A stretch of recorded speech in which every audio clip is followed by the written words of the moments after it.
best chef in the world. And I think many of us in this room might think the same thing. So is it the love that she puts into the food? Is it the secret recipe that she got from my grandma? Or is it the delicious fresh ingredients that she buys at Metro? I'd say it's a combination of all three. And it is this passion for food and delighting customers which makes the three of us so excited today to talk about our strategy to create a seamless shopping experience for all of Metro's customers. Good morning. Thank you for your patience this morning. My name is Valerie Ha, and today I am joined by Jacob and Camille, part of Apex Consulting, here to talk about our strategy to help Metro accelerate into the future. To quickly talk about what we're going to be covering today, we're going to first talk about our ambition. Where do we see Metro in the next 5, 10, 20 years, and how are we going to get there? Then we'll talk about where to play. We have a lot of resources at our disposal, but we want to make sure that we're putting them where it's going to count, where we can really make a difference and really grow our brand recognition and our profits. And finally, knowing where we should focus our efforts, we're going to talk about how to win in these areas. How can we outcompete the other players in this industry so that we can continue to reach those profit margins that are larger than the rest of the industries? So let's start with ambition. What we want to do today is to find a way to create a seamless shopping experience for all of Metro customers. So this means that from your home to in-store and online, you're going to feel like this is one process and you're not jumping from one channel to another. In order to do that, we're going to be focusing on our online experience as well as an improved in-store experience to drive more traffic to our physical locations. And finally, talking about how to win, we're going to be looking at omni-channel retailing as well as the in-store layout and experience in order to really drive the brand recognition of Metro. So let's take a look at what competition we're facing. We're facing competition on two fronts. So first of all, we have the non-traditional and discount retailers like Walmart, Jean Coutu, and Shoppers Drug Mart who are moving into selling food products to customers that we are targeting as well as more specialty retailers like Whole Foods and Pusateri's who are trying to sell more specialized items that are higher end. And these two divisions are really putting pressure on Metro and our subsidiaries. In addition to this great pressure in the marketplace, we're also seeing changing consumer values. So of course, on the left side for you, you can see our traditional values. So people care about price, taste, and convenience. So especially with experiences with platforms like Amazon or other online shopping channels, people are looking for faster, easier, more ways to get what they need. However, what we're seeing is a shift and an evolution in what people care about in terms of groceries. And over 51% of the population care about health and wellness, safety, social impact, and experience. And we can see that these four values are the same across age, gender, geography, and socioeconomic level. So these people care about balanced health. They want products that are free from harmful ingredients and organic, natural, and local ingredients. So that's something that Metro is doing a very good job in providing, but we think that we can really push forward more in that. So our recent strategy in targeting customers like this is the acquisition of brands like Adonis, a new e-commerce platform that makes it easier and more convenient to shop at Metro, and also the loyalty program that is doing a really great job in finding out more about the customers who shop at Metro and what they care about so that we can provide them the right products. Where we think we can make a bigger push is where we look at the competencies of Metro. So we have four main pillars: the customer focus, having the best team, great execution, and finally, very efficient operations. Looking at these four pillars, we think that by focusing on our customers and also on how we can increase our operational efficiency, we can really improve Metro's brand and services for our customers. So what does that mean? That means we're going to be looking at our online experience, in-store, and making sure that they flow, that they're seamless, that it makes sense all together for one customer. Now you might be asking me, with the very low economic conditions, margins are being squeezed, why aren't we focusing on brands like Super C or Food Basic? However, in a McKinsey interview with the Le Shop founder, Christian Weiner, he mentioned that online grocery typically attracts the most profitable customers because they're seeking convenience. So they're willing to pay a premium on your products so that they can get it to their home quickly, and they are the type of customers who have more money to spend as well. So why would we focus on low margin, low value customers who can't necessarily give us the same kind of profits as these customers who value convenience? So that's really why we've made the push towards more convenient, more seamless shopping experiences. So how we're going to win is through omni-channel retailing and an increased in-store layout, an improved in-store layout and experience.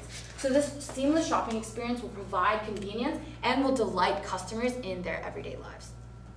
So I'll pass it off to Camille, who's going to open off with our omni-channel retailing. Thank you, Valerie. So how can we improve the experience online for customers to make it worth it for them to come see us on our website? Well, first of all, we want to expand. We want to make it more available to everyone geographically across Canada, Ontario, and Quebec. And so we want to look at one-click and automatic orders that customers can do and receive it right away. And if they want to do, for example, each week I want to receive 10 apples, make it automatic for them. And lastly, we want to also integrate that to our application to make it even easier for them. So our first recommendation to really improve our online experience. Imagine being able to plan and organize all your ingredients for all your meals for the week in only one click. That sounds magical. For a family of 5, or a single mom, or a single father, or even a couple that is working full-time, this sounds like magic. So how it would work, they would go online on the Metro website and they would see a very attractive meal plan for the week. And they can also make them very customized to their personal needs. So for example, how many people do you want to feed for the week? Is there any allergies in your family? Or is there special ingredients that you really want to eat this week? We can make that specialized for all families with the help of a nutritionist that will help us create plans that are balanced and well customized for the different tastes of our customers. And so you can add any filters, calorie counts even would be an idea. And so, I'll pass it to Valerie. So how would this actually work? We need a few things to be put in place. So of course, Metro already has really great and exciting, delicious recipes on the website. And we think that we could utilize this bank of recipes to take the nutritional data and then hire a nutritionist to create other sample meal plans. So for example, if I'm interested in eating paleo because I'm trying to lose weight or build muscle, then I can really put these settings in and be able to order exactly what I need from Metro. And then aside from having this nutritionist create these sample plans, we'd be able to create an algorithm so that any settings that a customer uses or selects will be able to ping back with the appropriate meal plan for them. And then we might also do special seasonal meal plans to drive traffic. So for example, during the holidays, we might have some turkeys, and then in January, when you're trying to hit those New Year's resolutions, we might have some meal plans that will help you slim down. So this is going to be very pertinent to their everyday lives so that Metro still feels very in touch with what they're looking for. So even better than having a nutritionist tell you what to do or what to eat is one-click and automatic orders. So we want to make ordering from Metro very easy and convenient. So we could have auto reorders for household essentials. So as Camille mentioned, if I know that I'm going to be eating bread every week, I don't want to have to click that every single time. So you already have this function of my usuals, but if you could already automate it, that makes it even simpler for consumers. In addition, let's say you have this recipe, the skinny scallop potatoes on the website. What if you could just add to cart and say, I want to make 3 batches of this? So then all the potatoes are sent to you, all the cream, all the cheese is sent to you, and you don't have to look through Metro's websites, or you won't lose customers to other retailers instead. So it's all living within this one website or app. So let's say that you're more of a traditional person. You want to go look at your potatoes, you want to see that they look good, they're big enough, etc. So you already have a wonderful app that you use, but we think that you could add some functionality. So let's say you can download the grocery list from the recipes that you've selected for that week. And then you can take this app in store and it's going to tell you the potatoes are in aisle 9 or the milk is in aisle 6. And then you know exactly how much it's going to cost, and it's a very fast shopping experience. So you know what you want to buy, where to buy it, how much it's going to cost, and you're in and out of the store very quickly. So we think that this is really going to help make it a seamless shopping experience again, which is really important. People care about that now, that like even when they're watching TV, they want to be able to watch on their tablet the next second when they walk out the door. So this is what consumers are asking for now, and we think that it's really on trend. So how are we going to make sure that we can deliver things to them really easily and really quickly? So we propose that we establish 3 warehouses, 2 in Quebec and 1 in Ontario, to better serve our customers. Now we think that it's better to use a warehouse rather than our stores for several reasons. We think that we can really save a lot of costs in terms of using a warehouse. And aside from that, we can also have long tail in terms of the products that we're offering. So as many of us know, there are a lot of immigrants coming into Canada every day, and particularly from Southeast Asia. So there's a lot of demand for ethnic foods. So it's very difficult for us to have ethnic foods in store because we don't really know how much of it is going to move, how many people are going to buy these products, but we can afford to have a longer tail of these products in our warehouses and distribute them to the various people who are ordering it. And that really sets Metro apart from competitors like Sobeys. In addition to that, looking at a case study of Fresh Direct, we have to think about how we're going to lower our costs in these warehouses so that we can lead the pack in terms of profit margins again. So a few ways that we can do this is, number 1, data analytics, to predict and forecast what kind of products that we need in the warehouse and to group them together. So of course, Metro already uses some of these forecasting measures, so you know exactly what to stock in the store. But another way we can do this is by grouping things that we think will sell together, so cranberry sauce and the turkeys or potatoes together during the holiday season, so that we have fewer people running around the warehouse at all times, so you can save on people costs and also save on time. So in addition to that, looking at Fresh Direct, they are an online grocer operating in New York City and New Jersey, and they have best-in-class service. And they save over $1 million a year just from scanning their products more often, as silly as that sounds. So they scan their products 3 times before it goes on the truck to make sure that they're sending out the right products.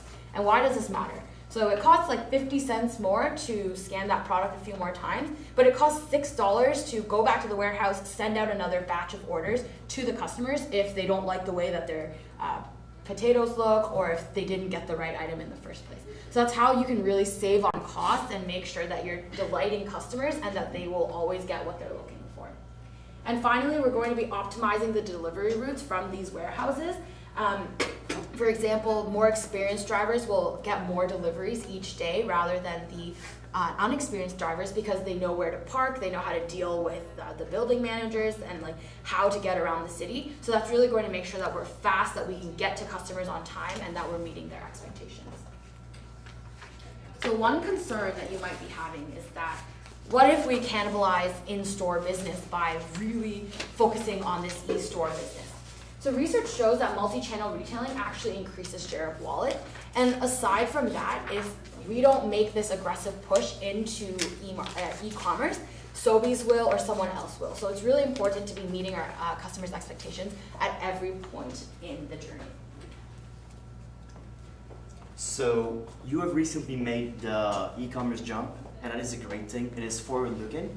And as Camille and Valerie have showed us today, we have different recommendations to help you take full advantage of that move. However, your current bread and butter resides in the in-store sales, and the current customers. It also reflects the reality of our current customers. So it is very, very important that we don't alienate the current customer, and that our recommendation also focus on the in-store sales. So there are different ways to increase in-store sales. To increase the sales. And one of them is by building strong loyalty with your customers. And we believe this is something that you do very well currently. As Valerie has said previously, initiatives such as Métro et Moi are quite efficient and are very good. So we decided instead to put most of our focus on driving traffic to the brick and mortars of Metro. We want to drive traffic by running through two different recommendations. The first one representing the experiential booths, and the second one being improving the ready-to-eat food selection in the Metro and Me brick and mortars. So we want to provide them reasons to visit the store, and we want to provide reasons also for them to be delighted, even though there are customers who shop online currently. So one of those experiential booths would, the concept of those experiential booths would correspond to tasting of meals, so maybe more complicated and maybe more exciting meals that would be showed and displayed on booths by some of your employees, showing interesting ideas and maybe more creative, more exciting ideas to customer. So how it would happen is, for example, as on the pictures, it is a kale chip. So it is a recipe that could serve as an appetizer and would be very interesting for customers who like to receive friends at home, who like to cook and always try new recipes. There is a trend currently in the market, we know it, people are seeking for different options, maybe more healthy meals. People are also seeking for gluten-free as well as sometimes vegan option or vegetarian options, and sometimes those options can be quite puzzling. So people could be interested in visiting those trends but don't really know where to start and how to do so. And by running some booths like that, we would really take the customer by hand and show that person how to do that. So, for example, if a customer visit that booth with the kale chips displayed, we would teach that customer how to make that exact same recipe. We would hand a paper, a sort of card, listing all the ingredients that are needed for such recipe and also where that person can find those recipes. So not only does it delight customer and make Metro much more creative and also quite exciting, but it also act as in sales, like additional sales or maybe upselling, kind of in the same way. So that person would come in the store with a list of ingredients that person would want to purchase, but maybe would end up leaving the store with some ingredients that person would have never tried. So maybe by providing you with further sales. So you would have a booth in every Metro store? Yeah. Depending on different weekend days or different happenings. So those booths would always change in terms of their recipes to always make sure that we're providing exciting recipes. Furthermore, we would like to also improve the ready-to-eat sections in your brick and mortars. By setting up some larger and more comfortable food sections, and we would like also to kind of put the Metro name as a sort of, to implement the Metro name as a sort of synonym to a place where someone could stop to have a great meal. A little bit like Costco, if you allow me to talk about them as an example. So when people shop at Costco, they know that they will be able to not necessarily take their meal before shopping, that they could just go there and while they're shopping to just stop, or afterwards just stop and have a meal that they know fits their needs and taste. At Costco, it can be burgers, it can be hot dogs, so it is quite, it is according to the target market of Costco, but here our target is more people searching for more healthy options and also some more exciting options. So we would like to provide them with such options in the ready-to-eat sections. By that, we would like to implement some better displays with more interesting options, such as Simply Food is doing and being very successful by doing. However, of course, we acknowledge that it would reduce your shelf space, and this is something that can be a concern for your suppliers and also your revenues. But we believe that increased revenues from that section would, of course, be superior than the reduced shelf space. So now that you understand a bit better our strategy, let me walk you through the financial consideration that we made based on the available information that we had. So first, let's look at the budget. How much will this cost? First of all, we're going to have to hire in the first year a nutritionist. So that's the initial budget. And then we're going to have to adapt the online platform so that it works well with these meal plans that we offer. We're also going to have to purchase warehouses as well as making them operate. And also we're going to have to do some renovation in our current stores. So we're going to have to allocate a cost for the in-store experience. And so we came to the conclusion that for the first year, this would cost us about $10 million. How'd you come up with $3 million for the warehouses? That's a consideration that we took based on other costs that we had, and so that would be for 3 warehouses. Okay. And so now looking at what the e-commerce improvements would bring us as for revenue. So based on the numbers that we had, we came to the conclusion that for Metro and Metro Plus locations only, it would be in 2016, 3.6 billion in sales. That's based on the assumptions that all locations, the 1,200 locations that Metro, including Adonis and all that, have, that gives us 3.6 billion in sales in 2016. And based on the industry growth of 1.1% each year over the next 5 years that is forecasted, based on research, we forecasted the sales revenue for all the Metro locations. And we believe that with our e-commerce expansion, we can get 0.02% of that of those sales each year in incremental sales from the e-commerce platform. And so, what will be the revenues from our in-store improvements? We base our assumptions on that we think we're going to get 10 new clients every day that are going to walk into our stores per day. That's very conservative numbers, and that gives us 3,650 new customers per location per year, for a total of 1.2 million new customers for all the Metro locations that our strategy is going to bring us. And so we said that each customer is going to spend $20 average, which is very conservative, and that gives us incremental revenue of 24.67 million for that strategy. So the overall impact of our strategy, based on these revenue and cost forecasts over the next 5 years, gives us an NPV of 914 million. So how are we going to implement that strategy? So for the 5 years to come, we would like to start by designing a nutrition plan to be able to give recommendation to some of our customers. We would also like to prepare the warehouses just to make sure that the delivery will run as smoothly as possible, and this will be implemented in a timely manner as well. We'd like once that those warehouses are built, we believe that it would take a 2-year time frame. Would be able to begin the operations afterwards and make those operations last for the 5 years to come. Afterwards, when it comes to in-store, these things could be implemented at the same time, obviously. So we would like to revamp the food sections first.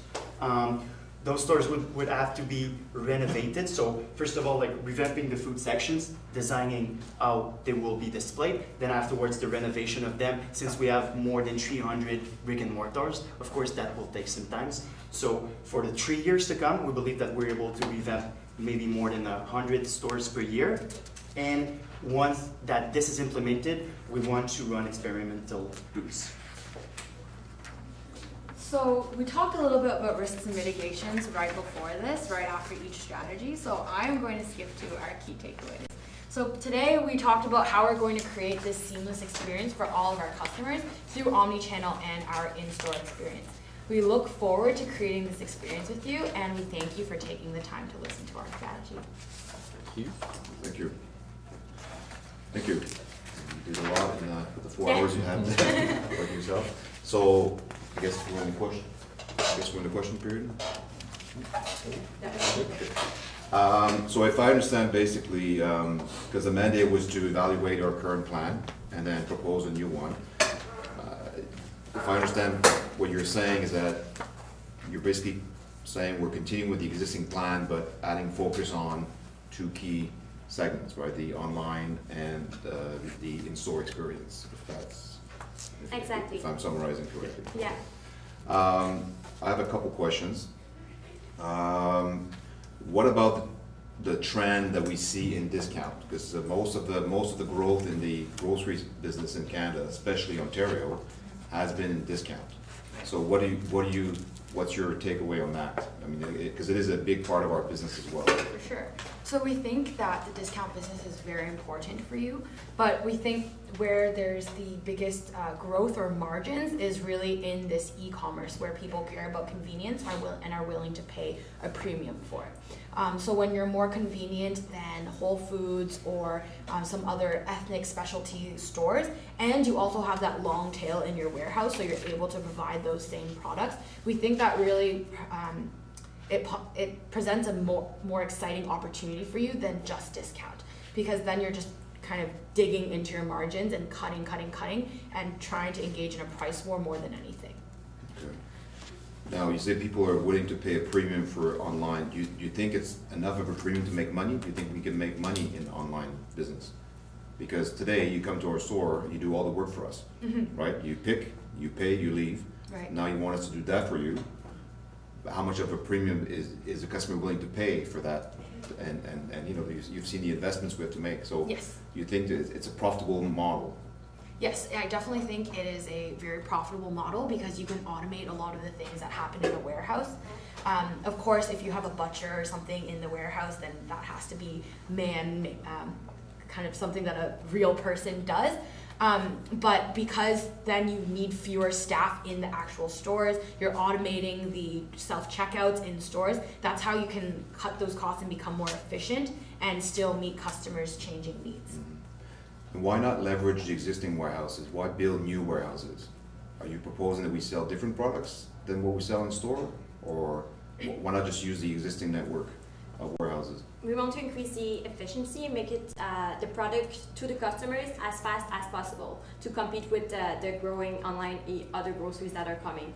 And so we believe that by increasing the space we have for new products like the long tail and more ethnic products, we think that's going to really increase the value of our online e-commerce and very differentiate ourselves from other grocery stores that are only using their current offerings and sell them online.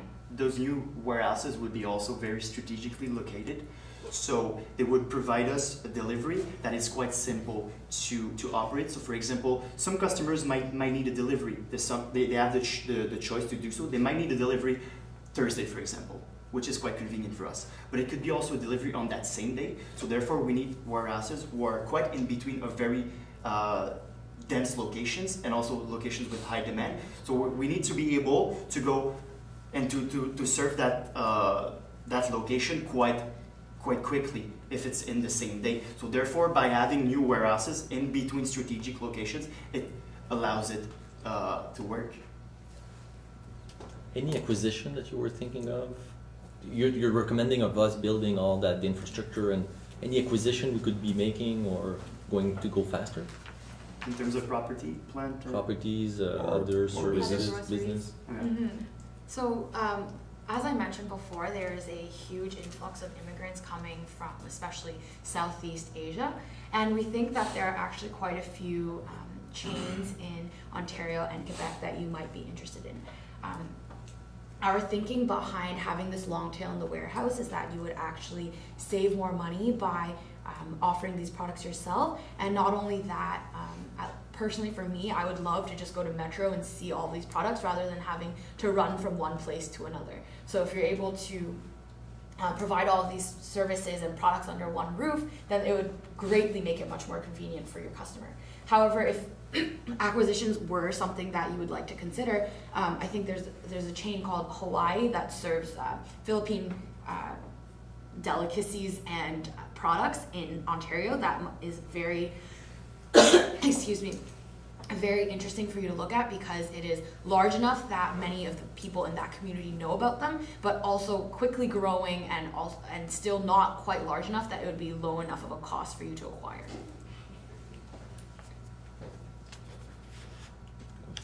Okay.